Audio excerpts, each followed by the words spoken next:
What I'm going to talk about today is one of my favorite topics, which is small apartments within large houses. In this video, I'm going to show you an example of a 650 square foot, one bedroom basement apartment that rents for $900 a month within a 4,700 square foot house. It's located in Utah, and I'm going to talk about why this works so well for the owners and their renters. In this example, you have quite a large house that won't be impacted greatly by using a small part of the basement for a small apartment. With this situation, you can keep the rental to single people or couples without children.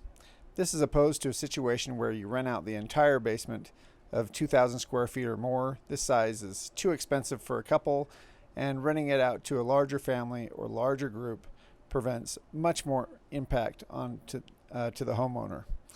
The homeowners here kept it small and simple, and there's always been a high demand for this unit.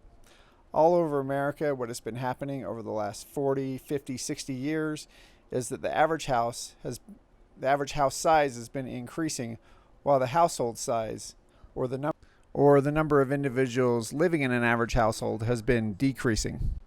Okay, this is the actual case study house for the day. It's a $650,000 house located in Utah, about 30 miles south of Salt Lake City, in a nice area. It's a 4,700 square foot house, which consists of 2,500 square foot on the main floor and a 2,200 square foot basement. And that includes the 700 square foot basement apartment I'm going to talk about today. So I've rented the house out for the last 16 years. Initially for the one bedroom, they got $495, and now they're up to about $900. That includes utilities. As you can see, this house has ample parking. The garage and the driveway could probably hold about 10 cars in themselves, as well as it's located on a half-acre lot. So there's not really going to be any issue with neighbors, any problems with noise and neighbors and that. Okay, this video is going to show the apartment. I'm going to start where the tenants would park and where they'd walk around into the house. As we're going through it, I wanted to mention just a couple of things. One is that the interaction between the homeowners and the renters is really minimal. Homeowners here are empty nesters, so there's just two living in the home. They might have kids and grandkids visit once in a while, but really they don't cause a problem upstairs for the renters. And the apartment, being just a one bedroom, you can see the washer and dryer right there in the front room. One bedroom, really small. It really only works for a single person or a couple, maybe with a baby at the most. And so it's really not a problem, them causing problems for the people upstairs. So that's one thing that a small apartment in a big house does well. A lot of times these big houses, you don't own it very well outright until you get to be older, and a lot of people like this might be empty nesters or whatnot. So it makes a good opportunity to provide an apartment, and the young people really like it too. Like I said in the intro, there is kind of a shortage of small units in the United States. So if you can provide a small unit, that's really going to go a long way. And maybe the young people envision themselves one day owning a home like this. But like I said, they first rented it for $495. That was 16 years ago. These numbers are all relative to Utah. Where you live is going to be, of course, totally different. But now they get $900.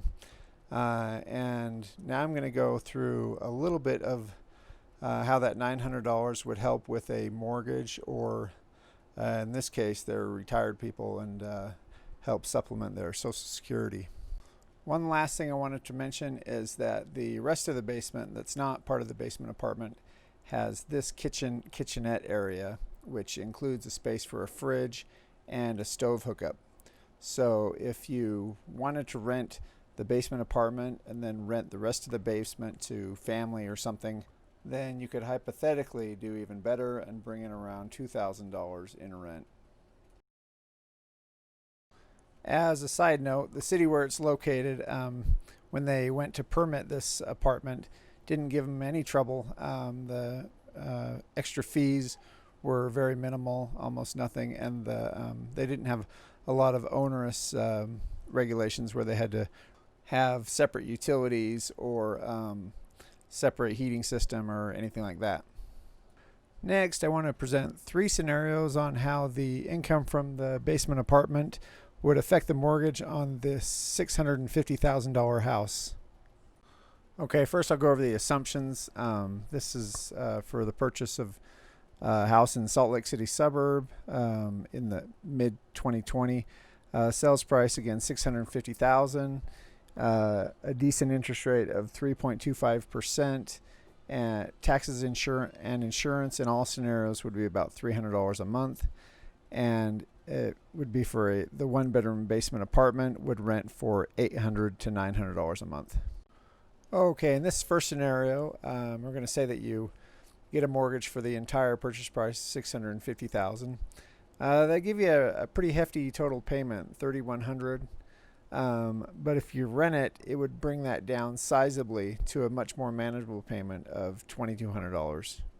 So that would take a big chunk out of the large payment. Okay, in this next scenario, we're going to assume that a buyer had sold a previous house and had a couple $100,000 in equity, and so they came out with just a $450,000 mortgage, which would come out to a $2,250 total payment.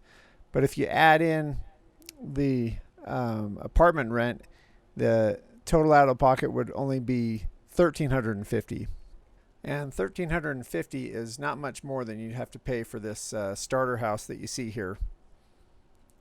And the last scenario I wanted to mention, scenario 3, would be a retired couple. And this is what is actually living in the house. So a retired couple would receive maybe $800 from rent, maybe give the renters $100 off versus $900, and they would think that was a great deal. And then a typical retired couple might receive $3,000 from Social Security, and I'm just saying maybe $1,000 from their personal savings. So that comes up to $4,800 per month total income, versus just $4,000 without the apartment. The $800, you can imagine, after you pay all the typical things typical obligations you have to pay, that $800 is really going to add on an extra where you can travel, do a lot of things. So it's really important to the people that live here and would be important to you. So that's all I have for you. I think small apartments in large homes can really be a win-win, and it's a great way to go to do a basement apartment. If you'd like to learn more about basement apartments, please subscribe, and it would also help to like this video. Also, if there's anything else you'd like to learn specifically, or comments you'd like to make, feel free to email me at basementapartments7@gmail.com. Thanks very much.